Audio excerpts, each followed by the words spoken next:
आपका एक और शानदार वीडियो के अंदर। मैं आयशा जान, फाइनेंस कोच।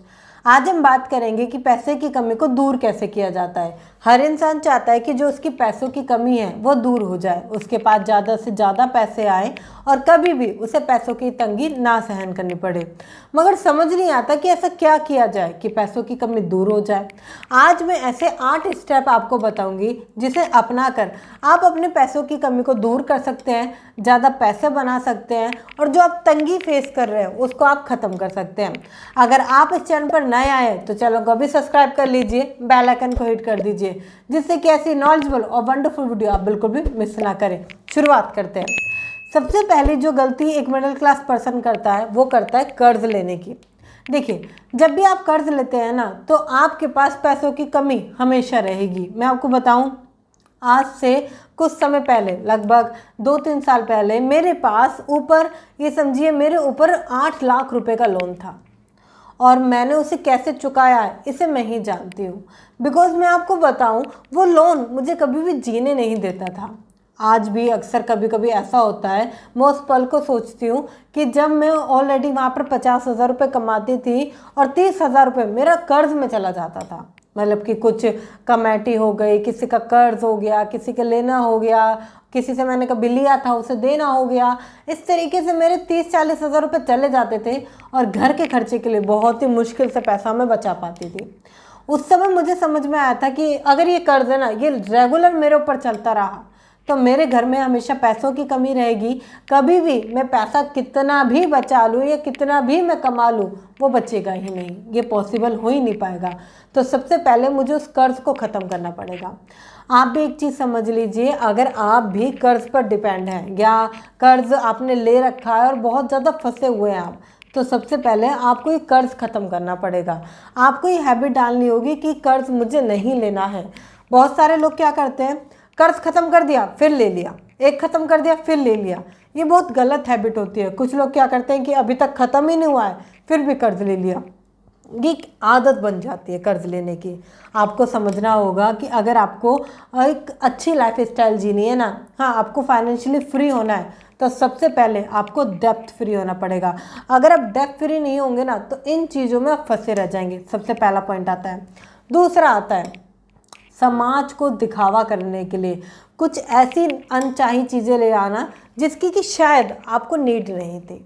कहने का मतलब, कुछ लोग कार लेकर आते हैं, कुछ लोग घर लेते हैं, कुछ लोग महंगा एक्सेसरीज लेते हैं, कुछ लोग अच्छे महंगे कपड़े लेते हैं। अब इसमें क्या होता है मैं आपको बताऊं, आप सोसाइटी को दिखाने के लिए, रिलेटिव्स को दिखाने के लिए आप ये सारी चीज़ लेते तो हो, मगर रिलेटिव्स आपकी बर्बादी का खुद इंतज़ार करते हैं। वो चाहते हैं, वो आपकी खुशी से खुश नहीं है, वो आपको बर्बादी देखना चाहते हैं। क्यों? क्योंकि वो ये देखना चाहते हैं आपको ऑटोमेटिकली ये चीज़ समझिए, वो बोलते हैं आपके पास घर नहीं है, किराए पर रह रहे हो, तो वो ये नहीं देखना चाहते कि आपके पास अपना घर हो, वो ये देखना चाहते हैं कि आपके पास लोन हो। आप खुश कैसे हो? आपके ऊपर इंस्टॉलमेंट क्यों नहीं है? आपको समझने की ज़रूरत है कि क्या ये समाज सच्ची में आपकी भलाई चाहता है जिसके लिए आप ये करते हो, या रिलेटिव्स के तौर पर आप कोई कुछ बोल के जा रहा है, आप फिर ये चीज़ें ले आ रहे हो, क्या ये सही है? मैं आपको बताती हूँ, एक छोटी सी स्टोरी शेयर करती हूँ। मेरे फूफा जी हैं, उनके जो बेटे हैं उनके पास कभी भी एसी नहीं था, ठीक है। तो उनके जो एक फ्रेंड है उसने कहा कि तुम्हारे पास एसी नहीं है यार, एसी तो होना चाहिए। देखो, गर्मी में ना सहा नहीं जाता, ये नहीं होता, वो नहीं होता। वो पर्सन ऑलरेडी कम से कम 22 सालों से ऑलरेडी बिना एसी के जी रहा है। अब उसे क्या लगता है, यार सही बात है, एसी तो होना चाहिए, एसी तो ज़रूरत है, एसी ज़रूरत है। अब वो एसी की ज़रूरत को समझते हुए एसी को लेकर तो आते हैं मगर कैश में नहीं, वो उसे कर्ज पर लेकर आते हैं, लोन पर लेकर आते हैं। किस लिए? समाज को दिखाने के लिए कि मेरे पास भी एसी है। बहुत सारे लोग समाज को दिखाने के लिए इन सारी चीज़ों को करते हैं। आपको समझने की ज़रूरत है कि समाज को मत दिखाइए। सोसाइटी कभी भी आपको खुश देख के खुश नहीं है, वो आपकी बर्बादी से खुश है। अब क्या है, आप एक चीज़ समझिए, क्या वो जो लोन उन पर चल रहा है, क्या वो खुद खुश है? जिसने लोन कराया है, लोन कराने वाला खुश है क्योंकि उसको कुछ ना कुछ प्राइसेस उसमें मिल गया होगा। और दोस्त कह के खुश है, भाई तेरे पास भी हो गया। मगर जो भर रहा है उससे पूछो, क्या वो खुश है? इसलिए आपको समझने की ज़रूरत है कि सोसाइटी के प्रेशर में आकर बिल्कुल भी ऐसी चीज़ मत कीजिए जो आपकी मर्ज़ी की ना हो, या बस अभी लेना है, अभी करना है, मेरे पास भी होना चाहिए, ऐसे कर कर आप बहुत बुरी तरीके से फंस जाएंगे। बहुत सारी ऐसी चीज़ें होती है जो हम दिखावा करने के लिए ले आते हैं, और घर में भी ऐसे सामान होते हैं छोटे छोटे, ये मैं वहाँ से लाया था, ये वो लेकर आए थे। इस तरीके से छोड़ दीजिए, थोड़ा सा ऊपर उठिए। क्या एक जो सफल इंसान है, जो अमीर इंसान है, या जिसके पास बहुत अच्छा पैसा है, क्या वो इन चीज़ों को करता होगा? तो आपको खुद पता चलेगा कि नहीं। बस समझदारी की ज़रूरत है कि आप इन चीज़ों को क्यों कर रहे हैं। फिर थर्ड पॉइंट आता है इमरजेंसी फंड तैयार रखना। अब कुछ लोग कहेंगे मैम हमें इमरजेंसी फ़ंड की क्या ज़रूरत है, हमारी तो सैलरी ऑलरेडी 50,000, 30,000, 40,000 है, हमें क्या ज़रूरत है। मैं आपको बताऊं, बुरा वक्त कभी भी कह के नहीं आता। मेरी ज़िंदगी में जब मैं बिजनेस करती थी, मैं आपको बताऊं, उतार चढ़ाव बहुत ही, ये समझिए अनसर्टन, पता ही नहीं चलता कि कब ज़िंदगी किस पहलू पर होगी, नहीं पता। मैं आपको बताऊं, अगर आपने अभी तक इमरजेंसी फंड नहीं तैयार कर रखा, आपने ये नहीं तैयार कर रखा कि मेरे एटलीस्ट मेरे घर में जो खर्चा है वो 3 महीने, 6 महीने, साल भर का चल जाए, कभी नहीं सोच रखा, तो आप खुद से पूछिए क्या ये सही है। भगवान ना करे कभी आपकी जॉब ना रही तब, या घर में वही कोविड वाला टाइम वापस आ गया तब, या कोई ऐसी कंडीशन हो गई कि आप कमा नहीं पाए तब, कोई सल्यूशन नहीं नज़र आता ना। खुद सोचिए कि अभी तक अगर आपने इमरजेंसी फंड तैयार नहीं कर रखा तो बहुत गलत कर रखा है। आपको समझने की ज़रूरत है कि जितनी आपकी सैलरी है, एटलीस्ट 3 महीने, 6 महीने या साल भर तक का उतना पैसा आपके पास ज़रूर होना चाहिए। एक गोल बनेगी कि 3 महीने तक का होगा, 6 महीने तक का होगा, साल भर तक का होगा, तभी आपको समझ में आएगा कि हाँ पैसे ज़रूरी हैं। अगर आप कल के लिए सोच कर चलोगे ना, तभी आपके पास अच्छा पैसा होगा और एक सिक्योरिटी होती है। मैं आपको बताऊं, जो आपका इमरजेंसी फंड है ना, वो सिक्योरिटी होती है। आज से कुछ समय पहले जब मेरे फादर बीमार हो गए, वो 3 से 4 महीने के लिए घर पे बैठ गए। घर की कंडीशन इतनी बुरी हो गई, रेंट नहीं जा रहा है, घर में खाने को नहीं आ रहा है, फीस नहीं जा रही है, बहुत बड़ी दिक्कत हो गई थी। अभी समझिए अगर उन्होंने इमरजेंसी फंड तैयार कर रखा होता तो क्या ये प्रॉब्लम आती? Answer is no. तो आपको भी समझने की ज़रूरत है कि इमरजेंसी फंड आज से शुरुआत करने की ज़रूरत है। आप धीरे धीरे उसका एक गोल लीजिए कि मैं 3 महीने में एटलीस्ट 60,000 रुपये कर दूंगा। तो कैसे करूंगा? 1,000 रुपये डाले, कहीं 500 रुपये डाले, उसको बढ़ाइए, धीरे धीरे बढ़ाइए, कुछ एक्स्ट्रा इनकम से बढ़ाइए, सेविंग कीजिए, बढ़ाइए। मगर इमरजेंसी अगर आपके पास तैयार होगा इमरजेंसी फंड, तो कभी भी आपको इमरजेंसी के टाइम पर किसी का मुंह नहीं देखना पड़ेगा, किसी से पैसे मांगने नहीं पड़ेंगे। अगला पॉइंट आता है, डर के जीना बंद कर दो। फोर्थ पॉइंट है, बहुत अहम है, डर के जीना बंद कर दो। बहुत सारे लोग दुनिया के डर से जीते हैं कि अरे वो क्या कहेगा, ये क्या कहेंगे। मैं आपको बताऊँ, मेरे बड़े भैया हैं, उनका घर इतना अच्छा है, वो चाहें तो नीचे एक शॉप खोल सकते हैं। हाँ, उनके खुद के बच्चे दिन भर का 150 रुपये खा जाते हैं। अगर वो एक शॉप खोल दे और खुद का तो पैसा बचेगा ही बचेगा, बल्कि उस गली में कोई भी शॉप नहीं है, कोई भी किराने का स्टोर नहीं है, तो वहाँ पर जितने भी लोग हैं वो उसी दुकान से परचेज़ करेंगे, ख़रीदारी करेंगे, जहाँ से कि भैया की कमाई भी बढ़ेगी। मगर वो डर के जीते हैं। कैसे? अरे उसकी दुकान है ना, वो क्या कहेगा, रिलेटिव्स क्या कहेंगे, मैंने एक दुकान खोल ली छोटी सी, वो भी घर में, वो क्या कहेगा, ये क्या कहेंगे, जहाँ मैं नौकरी करता हूँ वो लोग क्या कहेंगे। कि जो डर डर के जीना है ना, कि ये लोग क्या कहेंगे, वो लोग क्या कहेंगे, 4 लोग क्या कहेंगे, मेरी दोस्त क्या कहेंगी, मेरी मम्मी क्या कहेंगे, और ये लोग क्या कहेंगे। एक चीज़ समझ लीजिए, अगर आप यही सोचते रहोगे कि लोग क्या कहेंगे, तो फिर लोगों को कहने का मौका ही नहीं मिलेगा। खुद से पूछो ना, आप कुछ चीज़ें उन पर भी छोड़ दो, आप खुद के लिए जियो, आप खुद के लिए वो चीज़ें करो। मैं आपको बताऊं, अगर आज वो भैया छोटी सी एक दुकान डाल देते हैं तो उनके 20-30 हज़ार रुपये कहीं नहीं गए, बहुत छोटी सी, जो कि घर में चल जाएगी, और जो कि उनकी फैमिली में से कोई भी एक नॉर्मल पर्सन भी जो कि ज़्यादा पढ़ा लिखा ना हो अगर, तो वो भी उसे संभाल सकता है। मगर वो इन चीज़ों में फंसे हुए हैं। आपको समझने की ज़रूरत है कि आज इन चीज़ों को अवॉइड करने की ज़रूरत है, कि पुराना समय नहीं है, थोड़ा सा ऊपर उठो, चीज़ों को समझो। कहीं ऐसा तो नहीं है कि आप गलत तरीके से इन सारी चीज़ों को देख रहे हो। अगर आप खुद से पैसा कमाने लगो तो लोग आपसे रिश्ते बनाते हैं। आपको पता है गरीब इंसान के ज़्यादा रिश्ते नहीं होते, गरीब इंसान के अच्छे दोस्त नहीं होते, गरीब इंसान किसी से जल्दी पैसा ले नहीं सकता।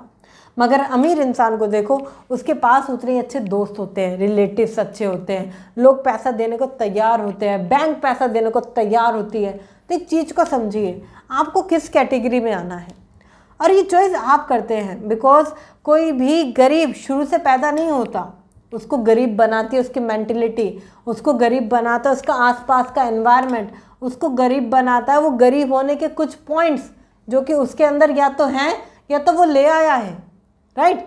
तो आपको समझने की ज़रूरत है कि ऐसा तो नहीं है अगर मैं कुछ चीज़ों को चेंज करूँ कि लाइफ में बहुत कुछ चेंज हो सकता है। तो हाँ, अगर आप कुछ चीज़ों को चेंज कर दो ना तो बहुत कुछ चेंज हो सकता है। बस समझदारी की ज़रूरत है कि क्या चेंज करना चाहिए।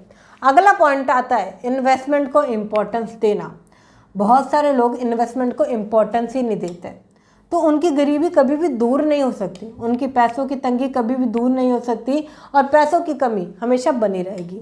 इन्वेस्टमेंट को समझिए। आज के समय में इन्वेस्टमेंट चाहे आपकी एफडी में हो, ठीक है, चाहे आपकी आरडी में हो, चाहे आपकी एसआईपी में हो, पीपीएफ में हो, पीएफ में हो या किस में भी हो, आपकी ज़रूर इन्वेस्टमेंट होनी चाहिए। आज के समय में लोग क्या करते हैं, सेविंग पे फोकस करते हैं। 10,000 बचा लूँ, 5,000 बचा लूँ, और बहुत सारे लोग तो 100-50 में ही उलझे रह जाते हैं। हाँ, मैं मानती हूँ कि सेविंग को थोड़ी सी इम्पोर्टेंस देनी चाहिए, बट इन्वेस्टमेंट को उससे ज़्यादा। बिकॉज सेविंग करके आप कभी भी ज़्यादा पैसा सेव ही नहीं कर सकते, वो पैसा बहुत जल्दी आपके हाथों से निकल जाएगा। बट इन्वेस्टमेंट करके आप उस पैसे को बढ़ा सकते हैं। एक चीज़ को समझिए, क्या मैं छोटी छोटी इन्वेस्टमेंट से आगे बढ़ सकता हूँ? क्या मैं थोड़ा थोड़ा अगर पैसा डालूँ क्या पैसा बढ़ेगा? अगर हाँ तो बहुत अच्छी बात है, आपको इन्वेस्टमेंट ज़रूर करनी चाहिए। अगला पॉइंट आता है, बहुत सारे लोगों के अंदर सेविंग की हैबिट ही नहीं होती।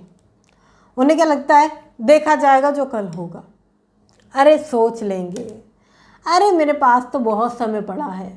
वो थोड़ा सा भी पैसा बचाना इंपॉर्टेंट ही नहीं समझते। उन्हें लगता है कि 100, 50, 150 जहाँ जाता है जाने तो, क्या दिक्कत है, सेविंग करके कौन सा कुछ होने वाला है। देखिए, अगर आपके अंदर सेविंग की हैबिट नहीं है तो सेविंग करना सबसे अहम पॉइंट है, क्योंकि अगर आप सेविंग नहीं करेंगे तो इन्वेस्टमेंट नहीं होगी। मगर खाली सेविंग की हैबिट है तो ये बहुत गलत है। तो इन चीज़ों को समझने की ज़रूरत है कि अगर आपकी हैबिट्स गलत है तो सेविंग की हैबिट डालिए, ये बहुत ज़रूरी हैबिट होती है।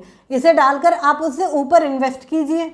अगर खाली सेविंग है तो उससे भी कुछ नहीं होने वाला है। थोड़ी सी सेविंग, थोड़ा सा इन्वेस्टमेंट, इन दोनों का ये समझिए 50-50 होना बहुत ज़रूरी है। आज के समय ये ऐसा हो चुका है ना कि लोग समझते ही नहीं हैं इन चीज़ों को। उन्हें लगता है हम कमा रहे हैं, खर्चा दे रहे हैं, 2 रोटी आ रही है, बस बहुत है, इम्पोर्टेंस नहीं है। अगर आज तक आपने अपना रिटायरमेंट प्लान नहीं करा तो कल को सोच कर देखो कल कैसा हो सकता है। कोई भी प्लानिंग नहीं है, कोई भी पैसा नहीं है, आप निर्भर होने वाले हो। इससे अच्छा है कि आप थोड़ा सा पैसा खुद के लिए सेव करो, जिससे कि आप अपनी सिक्योरिटी प्लान कर सको। आज के समय में ना सिक्योरिटी बहुत ज़रूरी है। अगर आप सिक्योरिटी प्लान नहीं करते हैं तो कहीं भी कुछ भी हो सकता है, तो सिक्योरिटी मस्ट है। अगला पॉइंट आता है, रिस्क लेने की हैबिट डालो। देखो, लोग रिस्क टेकर नहीं बन पाते। उन्हें लगता है कि नहीं, देखा जाएगा जो होगा, ठीक है देख लेंगे, हाँ ठीक है इन सारी चीज़ों को कर लेंगे। बहुत सारे लोग बिजनेस नहीं करते, बहुत सारे लोग नया कुछ खोलते नहीं हैं बिजनेस में। बहुत सारे लोग वो चीज़ें पढ़ चुके हैं, उनके पास सारी नॉलेज है, मगर उसको इम्प्लीमेंट करने से डरते हैं। बहुत सारे लोगों को लगता है अरे मैंने ये किया है, अब मैं इस चीज़ की दुकान खोलूँगा, कि रिस्की तो है, उसे डर लगता है कि लोग क्या कहेंगे, समाज क्या कहेगा, ये क्या होगा, वो क्या होगा। एक चीज़ को समझिए, आपने कितनी भी अच्छी पढ़ाई करी सही, मगर आपकी नौकरी नहीं लग रही, आप कितने भी अच्छे फील्ड में सही मगर कम कमा रहे हो, तो इससे अच्छा है तो वो चीज़ करो जिसके बारे में आपको नॉलेज है। आप उस नॉलेज को बढ़ा कर उसमें और इन्वेस्टमेंट कर उस बिज़नेस को बड़ा कर सकते हैं, और आपका खुद का होगा तो आप उसे बखूबी और अच्छे तौर पर कर सकते हैं। बस थोड़ा सा रिस्क लेने की हैबिट होनी चाहिए। बहुत सारे लोग 2-3 हज़ार रुपये की रिस्क से डर जाते हैं, बहुत सारे लोग कहीं आने जाने के रिस्क से डर जाते हैं, कुछ नया स्टेप, कोई आइडिया आ गया नहीं दिमाग में तो उससे भी डर जाते हैं। उसे भी छोड़ देते हैं। अरे शाम को पता नहीं क्या दिमाग में चलने लगा कि मैं खुद को कुछ करूं, मुझे ऐसे नेगेटिव ख्याल आने लगे, इस तरीके की बातें चलती हैं। एक चीज़ को समझिए कि आज का समय बदल चुका है। अगर आप खुद को नहीं बदलेंगे तो पैसे की कमी लगातार बनी रहेगी और वो चीज़ें आप अचीव नहीं कर पाओगे जो आप पाना चाहते हो। और लास्ट, आपको एक हिडन अमाउंट रखनी पड़ेगी अपने पास, एक ऐसी अमाउंट जिसके बारे में किसी को न पता हो। देखिए, शुरुआत के तौर पर 10,000, 20,000, 50,000, 5,000 भी हो सकती है, बट ये हिडन अमाउंट आपके पास होनी ज़रूरी है। बहुत सारे लोग ये जो अमाउंट है ना उसे रख ही नहीं पाते, बता देते हैं। हिडन अमाउंट का मतलब है कि सिर्फ आप ही को पता है। जब आप उस पैसों को निकालेंगे तो दूसरे आदमी की सपोर्ट होगी।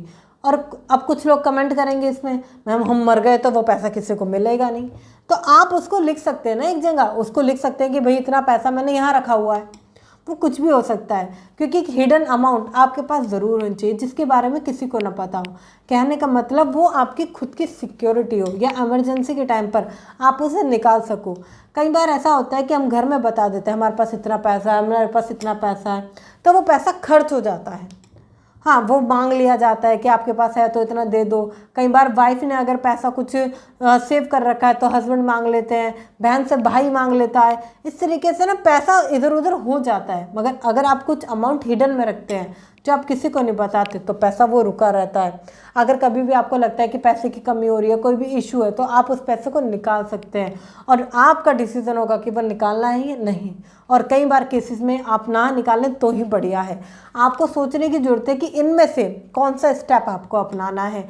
अगर आप इन सभी स्टेप को अपना लेते हैं और अपनी ज़िंदगी को आप देख पाएंगे कि बहुत कुछ बेहतर हो चुकी है। जो पैसे की तंगी है वो आप दूर कर पाएंगे, जो पैसे की कमी है उसको आप निकाल फेंकेंगे अपनी ज़िंदगी से और आगे बढ़ पाएंगे।